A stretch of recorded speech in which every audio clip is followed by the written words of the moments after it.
Hello बच्चों, चलिए प्रश्न पढ़ते हैं और समझते हैं। हमारा प्रश्न है बायो-सावर्ट का नियम लिखिए और धारा के मात्रक की परिभाषा दीजिए। तो यहाँ पे हमें बायो-सावर्ट का नियम लिखना है और इस नियम के आधार पे जो धारा का मात्रक है एम्पियर, उसकी परिभाषा लिखनी है। चलिए सबसे पहले हम इस प्रश्न की मुख्य अवधारणा के बारे में बात करते हैं। मुख्य अवधारणा, इसके अनुसार यदि हम एक चालक तार में क्या है धारा प्रवाहित करते हैं, मान लो कि ये हमारा क्या है चालक तार है, इसमें अगर हम धारा प्रवाहित करते हैं तो इस धारा के कारण इस चालक तार के चारों ओर क्या हो जाता है, हमारा चुंबकीय क्षेत्र उत्पन्न हो जाता है। तो हम कह सकते हैं कि इसके चारों ओर ऐसे वर्ताकार, सब जगह क्या है वर्ताकार रूप से चुंबकीय क्षेत्र उत्पन्न हो जाता है। और इसकी दिशा हम क्या है दाएं हाथ के अंगूठे के नियम से निर्धारित कर सकते हैं। तो यहाँ पे हम कह सकते हैं कि चालक तार में क्या प्रवाहित कर रहे हैं, धारा, और धारा प्रवाहित करने पे हमें क्या मिल रहा है, चुंबकीय क्षेत्र। तो यहाँ से हम दाएं हाथ के नियम से इसकी दिशा तो निकाल सकते हैं, इसकी दिशा तो हम ज्ञात कर सकते हैं। अगर धारा हम जैसे इस तार में ऊपर की ओर है तो चुंबकीय क्षेत्र की जो दिशा होगी वो कुछ इस प्रकार होगी, चुंबकीय क्षेत्र की इस प्रकार होगी दिशा। तो यहाँ पे हम कह सकते हैं कि जो ये दिशा है वो क्लॉकवाइज होगी। अब अगर हम बात करें कि यहाँ पे जो चुंबकीय क्षेत्र, या अपन कह सकते हैं क्लॉकवाइज, या फिर यहाँ पे इस बिंदु पे क्या है अंदर की ओर, जो ये बिंदु है यहाँ पे अंदर की ओर होगी दिशा। अब यहाँ पे हम दिशा तो निकाल सकते हैं, लेकिन इसका मान कैसे निकालें, इस मान के लिए बायो-सावर्ट ने क्या है एक नियम दिया था। चलो उसका अध्ययन करते हैं। बायो-सावर्ट का नियम, बायो-सावर्ट के नियम को हम इस चित्र के माध्यम से समझते हैं। मान लेते हैं कि ये एक हमारा धारावाही चालक तार है, ये क्या है धारावाही चालक तार है। अब इस धारावाही चालक तार से क्या है कि ये आर दूरी पे कोई एक बिंदु है P। इस P बिंदु पे हमें क्या करना है, चुंबकीय क्षेत्र का मान निकालना है। तो बायो-सावर्ट ने जो नियम दिया था उसके अनुसार हम क्या करेंगे, पहले एक अल्पांश ले लेते हैं। यहाँ पे हम मान लेते हैं कि ये एक अल्पांश है और इस अल्पांश की लंबाई कितनी है, dl। इस अल्पांश की लंबाई कितनी है, dl, और जो इस अल्पांश से P बिंदु की दूरी है वो r है। और जो ये लंबाई dl है, ये लंबाई dl है, इस लंबाई वे इस जो स्थिति सदिश है, या अपन कह सकते हैं ये स्थिति सदिश है r, इनके मध्य जो कोण है वो कितना है, थीटा है। इनके मध्य जो कोण है वो कितना है, थीटा है। अब अगर हम मान लेते हैं कि इसमें जो धारा प्रवाहित हो रही है वो I धारा प्रवाहित हो रही है। तो इस प्रकार की स्थिति के लिए जो बायो-सावर्ट ने नियम दिया था, बायो-सावर्ट ने बताया था कि अब अगर यहाँ पे I धारा प्रवाहित हो रही है इस चालक तार में, तो इस dl अल्पांश के कारण जो थीटा एंगल कोण पे r दूरी पे कोई बिंदु P है, उस बिंदु पे मान लेते हैं कि अल्प चुंबकीय क्षेत्र dB उत्पन्न होता है। तो ये dB चुंबकीय क्षेत्र है, ये dB चुंबकीय क्षेत्र इस तार में प्रवाहित धारा I के क्या होता है, समानुपाती होता है, I के समानुपाती होता है। इसे हम दे देते हैं समीकरण नंबर 1। इसके बाद उन्होंने बताया कि जो ये चुंबकीय क्षेत्र dB है, ये जो अल्पांश है, या हम कह सकते हैं कि तार की लंबाई है, उसके भी क्या होता है समानुपाती, या हम कह सकते हैं अनुक्रमानुपाती होता है। इसे हम दे देते हैं समीकरण नंबर 2। उसके बाद उन्होंने बताया कि जो ये dB है ये समानुपाती होता है इस कोण की ज्या के, यानी ज्या का मतलब साइन थीटा, इस कोण के साइन थीटा के समानुपाती होता है। इसे दे देते हैं हम समीकरण नंबर 3। और इसके बाद इन्होंने बताया कि जो इस बिंदु की दूरी है r, इस दूरी r के वर्ग के व्युत्क्रमानुपाती होता है। ये अल्प चुंबकीय क्षेत्र dB है, वो क्या है, व्युत्क्रमानुपाती है किसके, दूरी r के वर्ग के। इसे हम दे देते हैं समीकरण नंबर 4। अब इन समीकरण 1, 2, 3 व 4 से हम क्या लिख सकते हैं, इन चारों समीकरणों को अगर हम मिला के लिखें और इनके समायोजन से जो हमें समीकरण प्राप्त होता है वो क्या होता है, dB समानुपाती I dl sine theta, I dl sine theta बटा में r स्क्वायर। अब अगर हम इसके समानुपाती चिन्ह को हटाते हैं तो dB बराबर हमें प्राप्त होता है, समानुपाती चिन्ह हटाएंगे तो यहाँ पे कोई नियतांक लिखना पड़ेगा और ये नियतांक होता है म्यू नोट बटा 4 पाई, और बाकी का समीकरण वैसे ही I dl साइन थीटा बटा r स्क्वायर। यहाँ पे म्यू नोट बटा 4 पाई, ये क्या है, समानुपाती नियतांक। और यहाँ पे जो म्यू नोट बटा 4 पाई, म्यू नोट बटा 4 पाई, तो इसका मान होता है हमारा 10 की घात -7 न्यूटन एम्पियर स्क्वायर, न्यूटन प्रति एम्पियर स्क्वायर।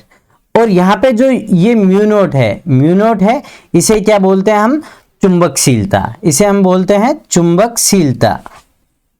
इस प्रकार हम कह सकते हैं कि किसी धारावाही चालक तार के कारण किसी बिंदु जो r दूरी पे है उस पे उत्पन्न चुंबकीय क्षेत्र उस तार में प्रवाहित धारा के समानुपाती होता है, तथा उस तार की लंबाई व जो P बिंदु की दूरी है उसका स्थिति सदिश से उनके मध्य कोण के भी क्या होता है, समानुपाती होता है। साथ ही जो लंबाई है P बिंदु की जो दूरी है उस दूरी के वर्ग के व्युत्क्रमानुपाती होता है। यही क्या है, बायो-सावर्ट का नियम है।